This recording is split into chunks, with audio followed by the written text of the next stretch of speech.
Tout pour investir. Dose d'économie. Mais oui, vous êtes en manque après 15 jours sans Tout pour investir et sans Nicolas Dose. Bonjour Nicolas. Bonjour. Bon, par contre, on n'est pas en manque de se raconter des histoires dont on a déjà parlé en 2024. C'est assez terrible. C'est Vous nous vrai parlez que l'histoire va se répéter là. Du budget, ça s'en va et ça revient. Racontez-nous ça. Eh bien, c'est Amélie de Montchalin qui ce matin prend la parole dans les colonnes du Parisien.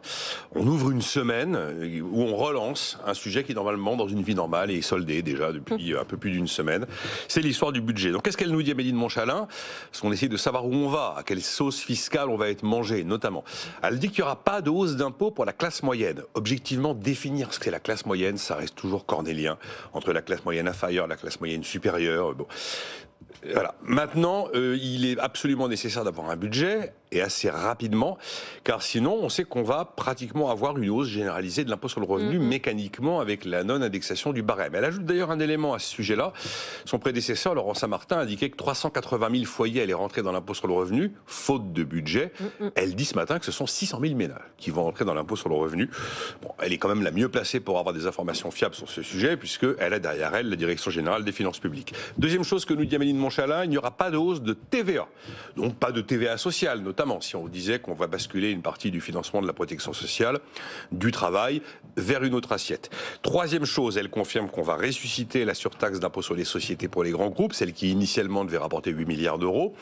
On va ressusciter le projet de CDHR, la contribution différentielle sur les hauts revenus, qui s'ajoute à la CEHR, la contribution exceptionnelle sur les hauts revenus dont on a hérité de 2011. Elle confirme qu'il y aura bien une taxe sur les rachats d'actions, sans de des niveaux, et elle confirme qu'on va bien ressusciter le triplement de la TSBA, la taxe de solidarité sur les billets d'avion.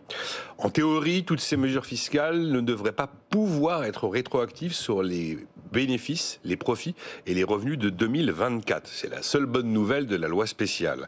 Quatrième élément, elle veut lutter contre l'optimisation fiscale. Bon, elle parle de suroptimisation fiscale, je ne sais pas trop à quoi l'expression suroptimisation fiscale fait référence. Et elle veut lutter contre la fraude, c'est un grand classique. Et puis elle indique que le budget est espéré voter pour début mars, donc c'est quand même très proche, et que on aura probablement un déficit un peu supérieur à 5%.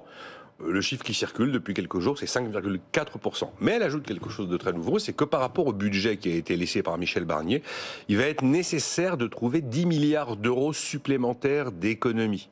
Alors je sais bien que quand je fais de la baisse de dépenses fiscales, ça a un peu l'effet d'une pression fiscale pour celui qui en bénéficiait, mais c'est dans la case baisse de dépenses. En tout cas, 10 milliards supplémentaires. Il y a pour l'instant une information qui est une information de l'opinion qui date de jeudi ou vendredi dernier, indiquant que la prévision de croissance 2025, qui était à 1,1%, va très probablement être révisée à la baisse, officiellement par Bercy, sans doute à 0,8. Ce qui veut dire que si vous n'avez pas 1,1 mais 0,8, vous avez automatiquement moins de recettes que prévu, et donc automatiquement une difficulté supplémentaire pour garder les équilibres en allant chercher des économies supplémentaires. Voilà à peu près les premiers éléments de cette rentrée sur ce budget. Je vais vous poser une question que je pense vous avoir déjà posée au cours des derniers mois.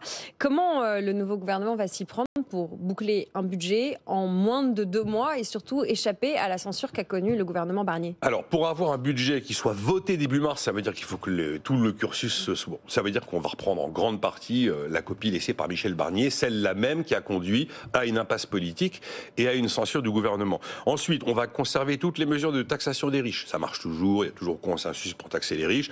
Et là, ce sera un sujet sur lequel tout le monde va éviter de se déchirer.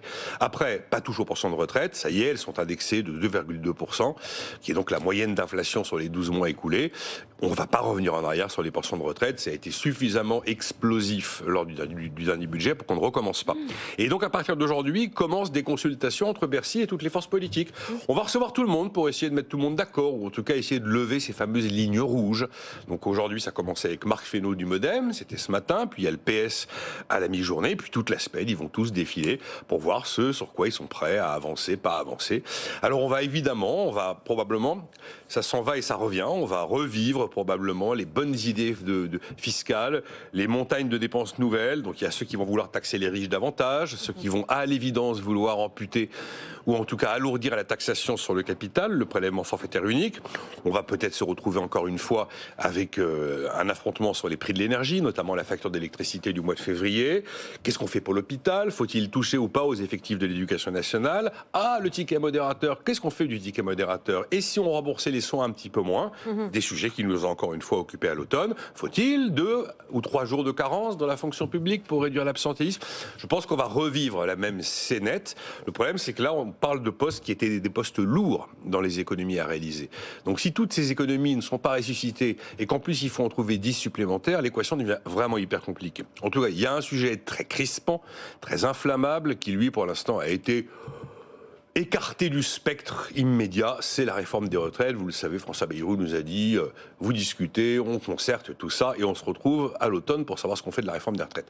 Objectivement, pour répondre comment boucler un budget en moins de 2 mois et éviter la même censure que celle que Michel Barnier a connue, ça va être hyper compliqué. La suite au prochain épisode de cette chronique avec vous, cher Nicolas, qu'on retrouve en podcast et en replay sur notre site et notre application. Vous le savez aussi, BFM Business, c'est sur YouTube, sur la chaîne. Vous pouvez retrouver les chroniques de Nicolas. Il y a un espace commentaire. Vous aussi, partagez avec nous vos convictions économiques.